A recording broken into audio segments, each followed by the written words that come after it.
Bang! Neeves Knives. I'm Jared with my lovely wife Kara. Hello. Who made a lovely lanyard on this, and we're going to leave it on for the review. Oh my gosh. What? I just thought of something amazing. What? This is the Tighe Tac 2, and it's got 2 skulls, because it's the 2. Tighe Tac 2 Tanto with 2 skulls. No, it's Tighe Tac 2 Tanto 2 skull. Okay. Alright, let's do it. Alright. Alright, here is some specs on the Tighe Tac 2 Tanto, and these are from Blade HQ. And we are going to move on to some size comparisons, so we'll go ahead and pause if you want to read these a little bit more in depth. Alright. Alright. We're going to do a few different size comparisons. Here is the FH11 by Ganzo. Here is another CRKT that you might know if you know this knife. This is the Fossil Large.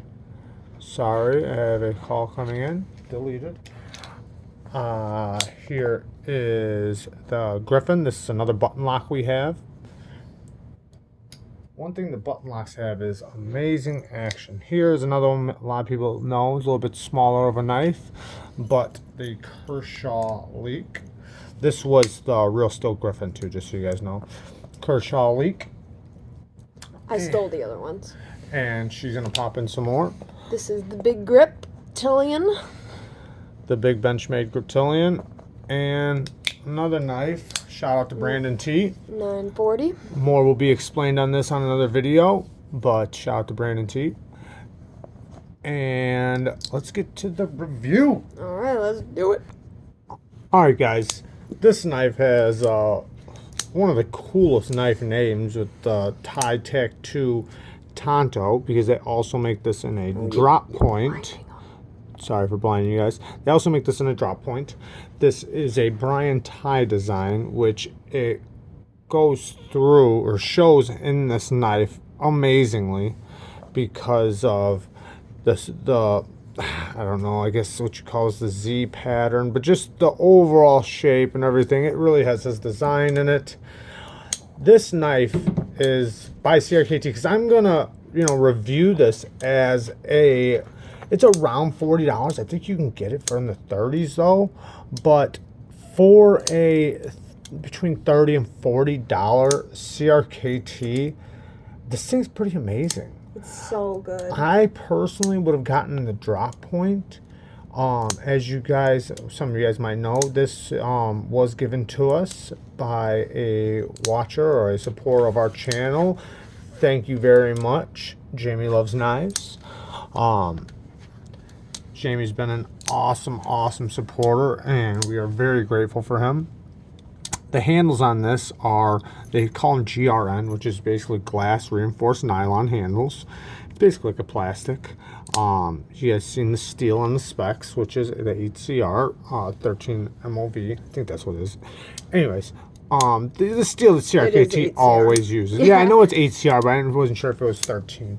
Anyways, it has amazing action. That's the best thing this thing has going for it, is if you want a knife that is a fidget knife and does amazing fidget action, this just might be your knife. I mean, I want to hold it. You got the button lock, which it's locked up really good. Show them.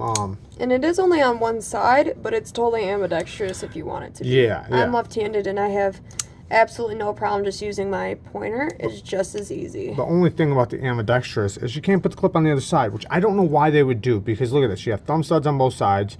You got the flipper tab, which is ambidextrous. The button is ambidextrous, but they don't allow it for the other side. I don't think they necessarily look at it as being ambidextrous, but it really is, though. It really can be. They got to, though. How can they not? Though it's not ambidextrous when it comes to the clip, but like my wife would say, she's so used to the right-handed stuff that she doesn't really like it if it's switched on her. But anyways, this is a great fidget knife. So amazing. You can middle finger flick it very easily. The detent on it coming from the button lock is very easy to break through. Very easy thumb stud action. What's your deal? I'm looking at the blurriness. Okay. You're not support. That's my job. Very sir. good flicker. And the detent on it, yeah, you can pop it out, but in reality, I mean, if you're jumping around, it's never going to come out. I mean, No, you it's have to pretty you good. have to want it to, which I don't mind, because if I'm going to have a finger flicking knife, I want it to not have too strong of a detent. I want to be able to play with it if I want to, which this knife gives you lots of. Very deep carry clip, so it is amazing with the deep carry. I also just want to take a moment here. Can you hold this? And just check out this design on the F or GRN FRN, but it's like a it almost looks like a lightning bolt. Yeah, go ahead and get rid of that. It's almost like a lightning bolt. These little, I don't know, do you call them mill lines? You know, still? some people, I have to say this, some people say this thing has a bunch of Nazi symbols on it, which I think is just outrageous because of the triple Z's and then this thing right here. It does look a little, you know, but I don't think they went for that. I think they were just looking for style. I see this as looking like a lightning bolt, personally. Yeah, it's it looks like 3 Z's to some people. That makes me worry about the eye of the beholder, you know what I mean? Yeah, that's the eye of the beholder. Anyways, the clip, 3 screws holding it in because there is They are recessed too, right? Yeah, but there is no steel liners in this. Since there is no steel liners, that's why I think they put the 3 screws in. It gives you extra security to know that that is not going to come out of the GF or GRN, these scales, because all of this, or actually, you know what? I do see steel liners, actually. What am I talking about? Oh, just the clip part is the part I'm talking about. Okay, sorry. It does have steel liners, but this goes directly into the FRN, GRN, whatever you want to call it. But it does have steel liners. They're hard to see, but it does have, I'm pretty sure, yeah, it does have them. And then it's got the barrel spacers, as you can see. Sorry, we're trying to focus here. Oh, no, we're good. Just removing a little bit. Now, the button lock, if you can see it in here, just like the other one that we reviewed, you see it push in, and that, because when it opens up, the tang of the blade lands on the stop pin, which isn't a very big stop pin, but it's okay for this size blade. But then the other part that you see moving right there, let me see if I can get it in frame, the button lock moves over directly behind the other part of the tang. So it's basically pushing like this, kind of like a frame lock would be pushing over. The same way a frame lock will be pushing over on the bottom of the blade. It's doing the same thing, but just in a button version. So when you push it, you're moving it out of the way, which lets it free drop, which is awesome. This is on ball bearings, so it has amazing action, and it is a free dropper. I wouldn't call this drop shutty or anything like that because there's no tension once you push that button. So the thumb studs now, they have a little bit of jimping around the edge, as you can see. You see the edge right there. So it bites into your thumb nice and good, where you can get very good purchase on there. Let me see that blade stock as well. It's very interesting looking. Yeah, we're gonna get to that here in 1 second, too, all about it. The flipper tab does not have no jimping, but even though it looks sharp, it's not, because the button is so easy to break through. Now, you want to get to the blade, baby? Yeah. All right. We got a hollow grind. I think it's all the way through, really. It just, what it does is it has it looks like a hollow grind here and a flat grind here, but I think this is still hollow here. It's just a thicker, you know, multi-grind. So you have a very thinly grind edge right here. Sorry, and then a thicker grind down here, so that you can do more heavier stuff with the back of the blade, like say if you were gonna whittle wood, right? And then if you want to do slicing with the front of the edge, you have a nice thinly grind. So say for, you know, breaking through cardboard with the front. But this is still a very usable edge back here. I mean, even though it's thick, but you see the one. Put your hand behind it and come close so I can see it better. The one complaint I have is how I wish they would have matched the edge up, which I did see. Yeah, that even though this was, it is thicker here, and then it comes down a little bit thinner right. Well, the 2 different grinds, but the way the edge goes right here, how, dang it. Just stay still. Okay. I got you. Just you don't worry. Okay. See how it doesn't, like, it seems like it should be a different, like two different edges. See how it doesn't really matter? It doesn't match up down here at the bottom, the actual edge that's sharp. I wish they would have did that a little different. Now, to do that, it's going to be a little more trickier on a stone. You're going to want thin, small stones so you can do the front edge separate from doing the back of the edge. That way you can do both edges, just do them separately, and you'll be able to match that up just fine.